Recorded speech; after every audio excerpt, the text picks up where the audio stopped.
अंबिकापुर से बड़ी जानकारी, जहां पे सिस्टम से परेशान हुआ युवक और परेशान होकर मुंडवाया आधा सिर। अब भोलेनाथ से शिकायत के लिए निकला है युवक। शंकर घंटा से कैलाश गुफा के लिए निकला है। 3 से 4 दिन में पहुंचेगा कैलाश गुफा।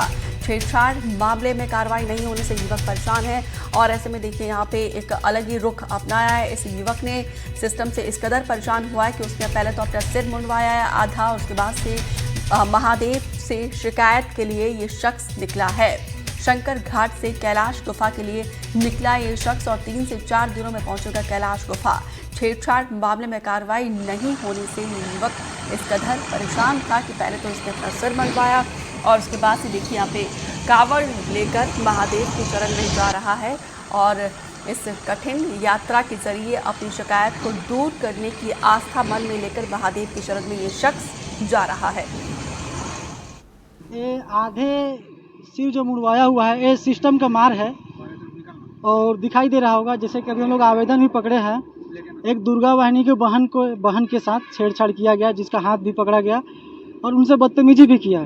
तो रायपुर में इस बात को पहुंचाया मैं और जैसे इस बात को रायपुर में पहुंचाया, वहाँ के लोग कोई प्रतिक्रिया नहीं रहा उस टाइप से। सिर्फ मीटिंग के लिए अंबिकापुर बुला के परेशान किया गया और हालांकि जब 1 महीना गुजर गया, पूछने लगे क्या हुआ, तो बोलते हैं कि आप थाने चले जाइए। जब थाने गए तो पुलिस का कोई इसमें कोई वो नहीं है, रोल नहीं है। पुलिस की तरफ से 1% का भी कोई कार्रवाई नहीं है। और सिर्फ ये नहीं है कि सिर्फ थाने में ही जाके इस आवेदन को दिए हैं, इस आवेदन को हम लोग SP महोदय के यहाँ भी जाके आवेदन दिए हैं, इसका कोई कार्रवाई नहीं है।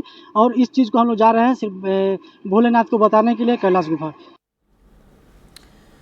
रोमी सिद्दीकी ज्यादा जानकारी के साथ फोन लाइन पर जुड़े हैं। रोमी, आखिर क्या वजह थी कि सिस्टम से इतना परेशान हुआ ये शख्स, सिर मुंडवाया, अब आस्था लेकर इस कांवड़ यात्रा के जरिए महादेव की शरण में जा रहा है?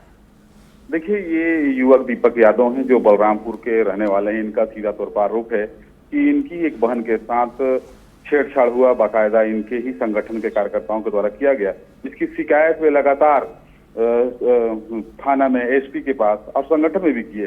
बावजूद इसके बाद भी कोई कार्रवाई नहीं होने पर अंततः अब इनको सिर्फ ईश्वर पर ही विश्वास है, या कहें भोलेनाथ सावन के महीने में जिस प्रकार से लोग अब कावड़ लेकर निकल रहे हैं, तो दीपक भी आधा सर मुड़वाकर सिस्टम को सीधे तौर पर चुनौती देते हुए ये सिस्टम की मार है और अपने सर को मुड़वाकर 70 लीटर जल 4 दिन की पदयात्रा करते हुए कैलाश गुफा जाएंगे, जहां पे भोलेनाथ को जल अर्पित करते हुए वहां पे अर्जी लगाएंगे कि किस प्रकार से उनके बहन के साथ छेड़छाड़ हुआ है और न्याय पालिका या कहें जो सिस्टम है पुलिस का, उन न्याय निकला है। तो कहीं ना कहीं देखा जाता है कि जब न्याय नहीं मिलता है तो लोग भक्ति के द्वार पर ही अपनाते हैं। तो दीपक भी उसी में से एक हैं। अब भोलेनाथ के दर पर जा रहे हैं, तो अब उन्हें उम्मीद है कि भगवान उनके साथ न्याय करेंगे।